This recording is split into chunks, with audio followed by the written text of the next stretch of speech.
Welcome to the studio and to this panel discussion, Return to Office, Magnet or a Mandate?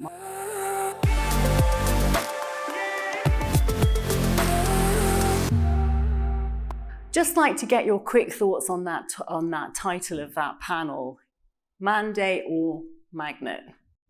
I think with everything in life, it's not a binary answer. I think it very much depends on the type of organisation you have, but I think everything should be rooted in what outcomes are you looking for. I think the pandemic showed us that obviously there was a lot of bad in the pandemic, but it did show us we can work differently and in a lot of cases still produce the same outcomes. I think the technology during the pandemic was better than anybody expected it to be. And I think workloads and jobs that we thought couldn't be done remotely were, and they were successful.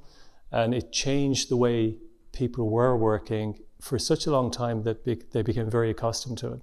So trying to unwind that or put the genie back in the bottle is a very, very difficult thing to do. Has that, do people work from home more since the pandemic?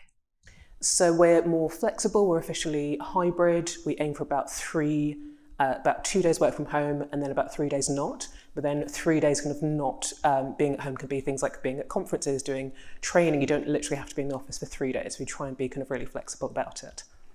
Interesting. Connor? We've got different functions that physically have to be in the office for a variety of reasons. Some of it's operational, some of it's regulatory. But was trying to find a balance because very similar to Elizabeth, we are a hybrid organisation, no mandate, and we allow people to have flexibility depending on the part of the organisation they're in. But trying to find balance so we're being fair across the organisation is something that we're very conscious about. Do you think that if there is no mandate, it makes it very difficult for teams to come together? Because if there is no mandate, how do you collaborate? What's the method? I think it helps to be clear about what we mean by collaboration, because I feel like that can be a little bit of a buzzword to say we want people in to collaborate. But for example, in government, we're decentralising and pushing people away from London, for example, limiting the number of jobs we can even advertise in London, because we have an agenda called Places for Growth, where we want to disperse jobs throughout the country to enrich the entire country.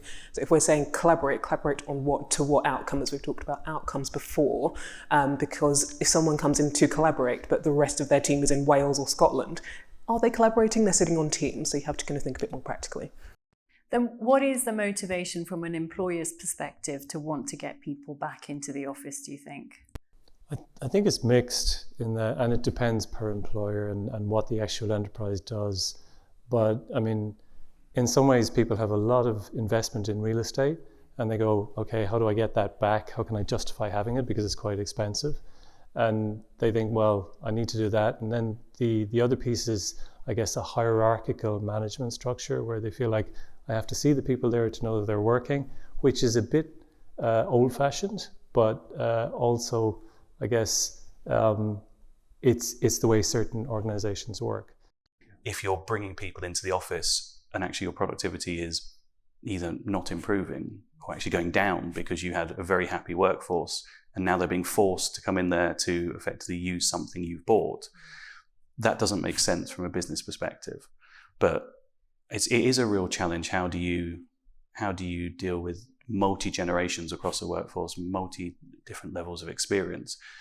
I think now we probably have more technologies that make it easier to do that, but it's not just technology. It's about making sure that you obviously want your people who've just joined to go through a very good career. And that's why it's about line management. It's about leadership. It's not simply an office or a technological solution.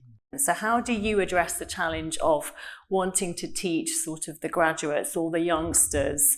That's quite difficult, actually, if you're not in the office, and you can collaborate, but actually it's not exactly the same as putting your head over the desk and saying, oh, Kieran, I don't know how to do this. Can you come and show me? How do you get around that? It's a team game. So we've really explained, to your point, the challenge of how does the younger generation learn and interact. And we buddy people up. We have mentoring systems. We look at the teams and we talk to the teams and say, we talk to the line manager of the teams and say, you really need to think about everybody in your team. And it's a very different proposition from pre-pandemic. And we allow the teams the flexibility to discuss it as a team and work it through. But it's very important, we say, that you need a high degree of physical interaction for the younger generations or people entering a new role who's trying to pick something up new. So it's not just a generative thing, it's a role challenge as well. So just trying to be grown up about it and ask people for the feedback, what's working, what's not working. So test and learn was a common phrase we used at Experian because we're breaking new ground and have been since the pandemic. Well, how do you feel about that, Elizabeth? You were talking about the fact that obviously you're trying to get people out of London, but what impact does that have on people who are just starting their careers or, to Connor's point, changing roles? Yeah, so I think it's something that I kind of agree with the earlier point, that it is easy to forget once you get to a certain point in your career what it felt like to be at the very beginning and how much of kind of a human sponge you were just in the office, even passively overhearing all those conversations, and you just learn so much without even realising that you were learning. So I think that is valuable. So I think it just really needs to be structured. That's how we approach it. So when we know we have an intake of a certain number of very new, very young people, we get them together for an orientation day, introduce them to the senior managers, our digital director, for example. We make sure that they physically go to things like away days so that they get to kind of meet the team as soon as possible. They can kind of meet people, shake hands, and they're not sending Teams message to faceless people like, hello, can you, like to your point, can you help me with such and such? I have no idea who you are, but help. And we do try to get teams together on particular days. So if we know a particular team has a couple of new starters, we might get them all together, say on a Wednesday recurring, so they can just have a bit of structure and predictability, so they know there are at least some opportunities for them to be around people, be little sponges and just absorb. For people who are just starting, instant messaging worked really well because you could ask those questions, but also for the people who are answering them, they found it very valuable because they may not necessarily answer the question straight away. So it may be they answer 2 or 3 minutes later, but it meant they could, effectively, if they're working on something, they can compartmentalize and go, right, I'm going to finish this. Now I'm going to answer the question, which obviously if you're in a office environment, you go up to someone, your thought has been broken by that point. Now, there's other benefits as well, you face-to-face, etc. But I think there's many different ways to achieve the same outcomes. It has to be that balance. Yeah. Let's talk a bit about that. How do you manage people then effectively if they're not in the office? One thing we talked a lot about on the remote working was, do we have cameras on or off? Oh. It was a big discussion. You opened up the can of worms.